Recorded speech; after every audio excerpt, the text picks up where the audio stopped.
안녕하십니까 여러분, 수학정보 김쌤입니다. 자, 오늘 강의는요, 단위 질량당 원자수, 단위 질량당 부피, 단위 부피당 이온수, 즉 뭐뭐당 뭐뭐라는 용어를 완벽하게 설명해드리고 완벽하게 이해시켜드리고자 이번 강의를 준비했습니다. 이번 강의는 용어를 모아서 정리해주고 암기시키는 강의가 절대로 아닙니다. 새로운 용어가 나오더라도 스스로 해결할 수 있도록 도와주는 강의입니다. 절대로 용어나 개념은 암기하는 게 아니고요, 이해하시는 겁니다. 이제 다른 공식도 항상 이해가 선행되고 외우셔야 의미가 있는 거고요. 단순 암기하시면 응용이 안 되고 또 시험장 가서 기억이 안 나면 끝이기 때문에 절대로 그렇게 하시면 안 된다는 거. 그래서 이번 강의는 여러분들 새로운 게 나와도 스스로 이해할 수 있도록 도와주는 강의라는 거를 말씀드리고 넘어가도록 하겠습니다. 많은 학생들이 요거를 많이 궁금하시더라고요. 단위 질량당 원자수. 오늘 알려드리도록 하겠습니다. 먼저 뭐뭐당 뭐뭐라는 게 어떤 걸 뜻하는지를 볼게요. 간단한 예시로 쌀 5포대에 40kg이다. 그러면 쌀 한 포대의 질량이 얼마냐? 라는 걸 묻는 거죠. 즉 단위 포대당 질량이 뭘까요? 단위 포대당 한 포대의 질량이 얼마냐를 묻는 거예요. 그러면 5포대에 40kg이니까 여러분들 뭐 간단하게 생각해 보셔도 뭐 한 포대에 8kg이란 걸 아실 수 있을 겁니다. 그럼 한 포대에 8kg, 내가 계산을 어떻게 했지? 고민해 보시면요, 아, 내가 40에다가 5를 나누었구나 라는 거를 이해하실 수 있으실 겁니다. 그러면 40이 뭐죠? 40에 해당하는 게 질량이었고 5에 해당하는 게 포대수였죠. 그러면 질량에다가 포대수를 나누니까 그것이 바로 단위 포대당 질량 8이 되는 거죠. 또 다른 예시 한번 들어볼게요. 간단한 거. 트럭 5개에 짐이 100개 실려있다. 그러면 단위 트럭당 짐이 몇 개냐? 즉 트럭 한 개 짐이 몇 개냐를 묻는 거죠. 우리 딱 보면 알 수 있죠. 트럭 5개 짐 100개다. 그럼 트럭 한 개 짐 몇 개죠? 트럭 한 개 짐 20개죠. 쉽잖아요, 맞죠? 어떻게 계산했죠, 여러분들? 100에다가 트럭 5개 나눴구나. 즉 짐 수에다가 트럭 수를 나누니까 이게 뭐다? 이것이 바로 단위 트럭당 짐 개수구나 를 여러분들이 아실 수 있다는 겁니다. 이렇게 보니까 뭐뭐당 뭐뭐란 용어가 굉장히 쉽죠? 자, 그러면 한번 볼게요. 이거를 이제 어떻게 활용하는가. 자, 속력이 여러분들 잘 알고 있는 공식들을 준비했어요. 속력은 시간분의 거리, 그리고 밀도는 부피분의 질량. 자, 속력이 시간분의 거리라는 걸 알고 계신데 예시를 볼게요. 100m를 5초에 갔대요. 100m를 5초.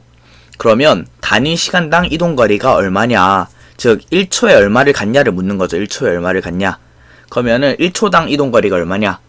생각을 해봐도 100m에 5초면 1초에 20m 갔겠죠. 계산 어떻게 했을까요? 100m에다가 5초를 나누니까 20이 나왔죠. 단위 20m/s. 계산은 그대로 단위 넣어준 거죠. 자, 밀도도 볼게요.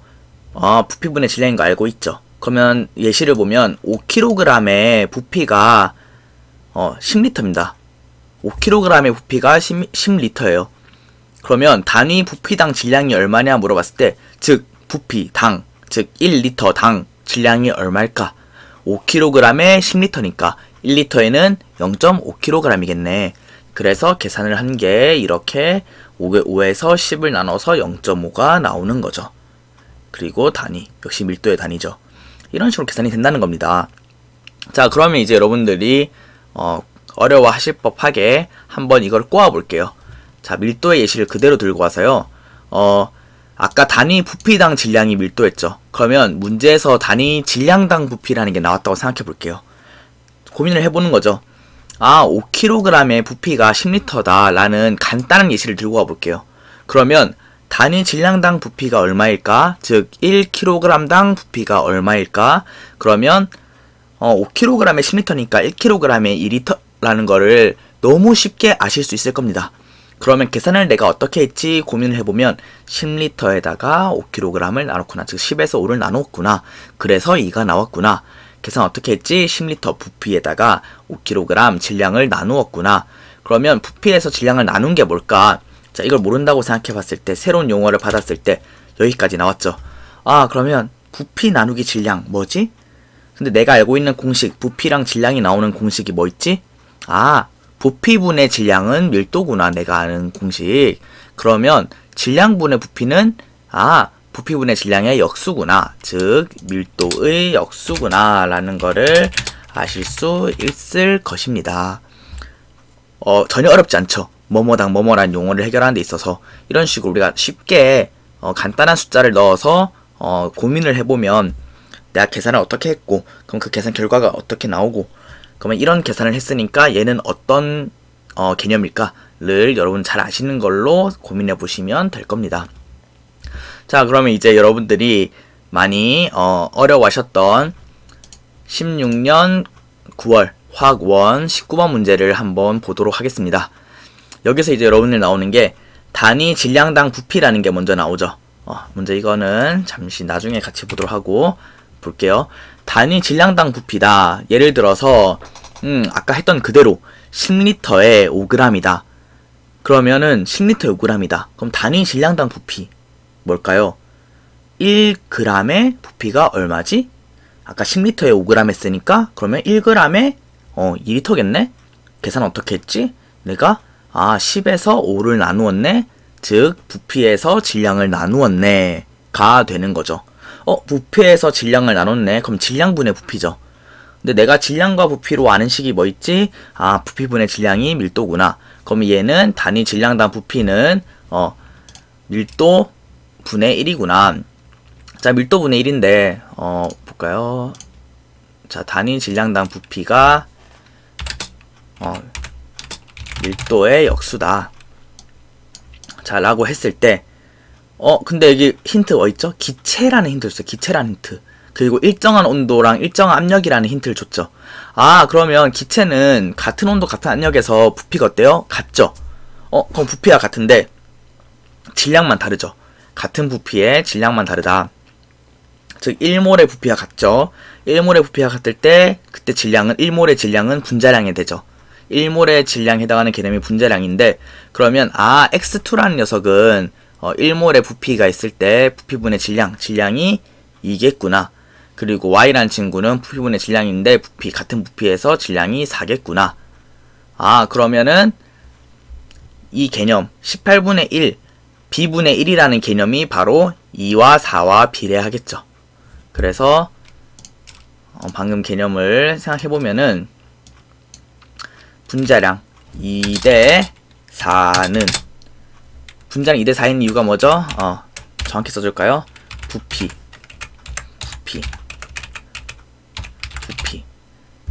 자, 이게 왜죠? 기체는 부피 양쪽 같으니까 같은 값을 넣어주고 이게 바로 이제 아까 얘기했던 단위 질량당 부피에 해당하는 개념이 밀도분의 1의 개념이니까 역수를 취해주면은 그 다음에 이런 비례식이 성립하는 거죠.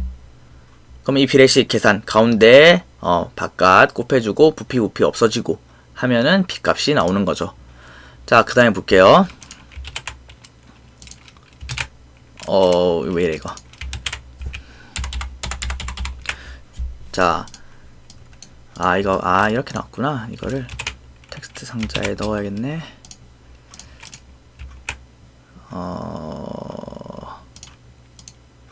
뭐냐 이거. 잠시만요. 이거를 어떻게 추가하지? 됐다. 자, 볼게요. 자, 5g에 원자가 10개 있다 라고 해볼게요. 5g에 원자가 10개 있다. 자, 지금 단위 질량당 원자수를 보고 싶어서 보는 겁니다. 자, 5g의 원자가 10개 있으면은 1g당 원자가 몇 개일까요? 그러면은 10개에서 5개를 나누어서 1g당 2개구나 알 수 있죠. 그러면은 계산 어떻게 했죠? 원자 개수에다 질량을 나눴네. 즉 단위 질량당 원자수네 라는 거 우리가 아실 수 있죠. 자, 근데 우리 여러분들 화학 1에서 여러분들이 원자 수에 해당하는 개념 배운 게 뭐 있죠? 바로 몰수입니다. 몰수. 몰수가 바로 여러분 원자 개수에 해당하는 개념이죠. 원자 개수 6.02 곱하기 10의 23승. 이 바로 이제 원자 개수, 그 원자 개수에 해당하는 몰수 나누기 질량이 바로 단위 질량당 원자수구나. 그럼 우리 또 관련된 개념을 몰을 넣어서 한번 볼게요. 32g의 2몰이야. 그러면 1몰의 질량은 얼마지? 16g이네. 그러면 이게 뭐죠? 단위 몰수당 질량이죠. 1몰당 질량이 얼마야? 를 얘기한 거니까. 그럼 1몰당 질량이 의미하는 게 뭐죠? 원자량이죠. 1몰의 질량이 얼마야? 16이야. 이거 잘못 썼네요. 1몰당 질량이 얼마야? 16이야. 그게 바로 원자량에 해당하는 개념이죠. 질량 나누기 몰수가 바로 원자량이죠. 그러면 원자량이 이제 질량 나누기 몰수란 거 알게 됐죠. 근데 우리 위에서 보니까 단위 질량당 원자수는 몰수 나누기 질량이었죠. 그럼 몰수 나누기 질량은 원자량분의 1에 해당하는 개념이구나 라는 거를 알 수 있으실 겁니다. 즉 여러분 여기 나와 있는 D나 3을 역수를 취하면 그게 뭐죠? 바로 원자량에 해당하는 개념이겠구나. 그러면 X2 원자량 1, Y 원자량 4죠. 그러면 D가 아니죠. D분의 1은 1이라는 값을, 3분의 1은 4라는 값을 이제 가진다는 걸 알 수 있겠죠. 그래서 우리가 잠시만요. 자, 방금 단위 질량당 부피 했던 것 같이 이제 원자량이니까 1, x2니까 x2가 분자량이 2니까 x 하나의 원자량은 1이죠. 그 다음에 y의 원자량 4는 바로 얘 단위 질량당 원자수의 역수를 취한 개념이 되겠구나 라는 게 되는 거죠. 그럼 이렇게 식을 쓰고 계산을 하니까 d가 12라는 값이 나오는 것입니다. 이거 뭐였는데 지워졌죠? 이게 비었나요? 네. 자, 이런 식으로 여러분들 해결 가능하다는 겁니다. 새로운 개념을 만났을 때 이런 식으로 쉽게 쉬운 숫자나 쉬운 개념을 먼저 넣어서 계산을 어떻게 했지라는 걸 고민해 보시면 이런 식으로 나온다는 걸 아실 수 있으실 겁니다. 더 다음 문제 한번 볼게요. 17년 4월 2번 가장 최근에 쳤던 모의고사 18번에서도 단위 부피당 이온수라는 표현이 있습니다. 그럼 우리 어떻게 했지? 50ml 안에 100개가 있다라고 고민을 해볼게요. 그러면 단위 부피당 이온수니까 1ml당 이온이 몇 개 있지? 라는 걸 고민해보면요. 그렇구나. 50에 100개 있었으니까 1에는 2개 있겠죠. 계산 어떻게 했지? 100을 100 나누기 50을 했네. 이온수에다가 나누기 부피를 했네. 이것이 바로 단위 부피당 이온수였네. 그러면 용액 내 전체 이온수는 어떻게 구하죠? 양변에 부피를 곱해주면 단위 부피당 이온수에다가 부피를 곱한 값이 이제 이온수, 비이온수가 되겠죠. 비이온수. 이해되시나요? 그러면 이 문제를 보면 처음에 넣기 전에 이 B라는 이온이 뭔지를 먼저 고민해 볼게요. 처음에 HCl이 있었으니까 NaOH를 전혀 넣기 전에는 H 플러스 이온과 Cl 마이너스 이온밖에 없겠죠. 근데 보시면 H 플러스 이온은 NaOH를 넣으면요 OH 마이너스와 반응해서 급격하게 줄어들고 0을 향해 갈 겁니다. 계속 반응을 해서 없어지기 때문에 OH를 넣으면 넣을수록. 근데 그림을 보시면 알겠지만 이 이온이 Cl 마이너스 이온이라는 거 아실 수 있으실 거예요. 0을 향해서 가지 않죠. 부피의 늘어남에 따라서 단위 부피당 이온수만 줄어들지 버티고 있잖아요. 단위 부피당 이온수 뭐였는데 부피분의 이온수였기 때문에 부피가 커지니까 당연히 전체 값은 작아지겠지만 0을 향해서 가고 있진 않죠. 그러면 이게 Cl-구나. 그럼 Cl-는 이온 개수의 변화가 없죠. 그러면은 우리가 Cl 이온수를 구해보면 단위 부피당 이온수 9n에다가 NaOH를 첨가하기 전이니까 20만 곱해주면 20 곱하기 9n은 180n이 되는 거죠. 그러면 이때에도 B이온은 180n개가 있을 거예요. 그러면 처음 HCl 20에다가 NaOH 30을 넣었으니까 합치면 50ml, 즉 부피 50 안에 X, 단위 부피당 이온수 X니까 50X만큼의 이온이 있겠네. 하지만 그게 우리는 180n이란 거 알고 있으니까 X가 3.6n이 되겠네. 라는 거를 구하실 수 있다는 것입니다. 그러면 우리 다른 것도 구하는 게 어렵지 않겠죠. 자, 그 다음에 마지막 가장 최근에 나왔던 수능 문제죠. 수능 문제. 작년 16년 수능 문제, 즉 17학년도 수능 화학 5번 18번에서도 단위 부피당 X이온수라는 표현이 나왔는데, 잘 볼게요. HCl이 처음에 10ml 있었죠? 첨간 용액이 20이니까 30이죠. 아까 했던 거 그대로 들고 가볼게요. 자, 그러면은 이런 건 지워야겠네요. X이온수라고 해줘야겠네요. X이온수. 자, 그러면 단위 부피당 X이온수는 에다가 3N에다가 3N이고 그 다음에 HCl이 10이니까 처음에는 부피가 10이죠. 그러니까 총 30N의 이온이 들어있었겠죠. X이온은. 그 다음에 20을 넣었어요. 그럼 부피가 10에서 20 단위가 30이 되고 N이 됐죠. 그러면은 단위 부피당 이온수 N에다가 부피 30을 곱해주니까 30N. 변하지 않았죠. 그 다음에 HCl 10, 첨간 용액 50, 합치면 부피 60에다가 단위 부피당 이온수 0.5N이니까 곱해주면은 60 곱하기 0.5N, 30N. X이온수 그대로 30N이죠. 그러면 HCl 내에 있던 이온 중에서 개수가 변하지 않는 이온 뭐밖에 없을까요? Cl-이온이죠. H 플러스 이온은 OH-와 반응해서 사라질 것이니까.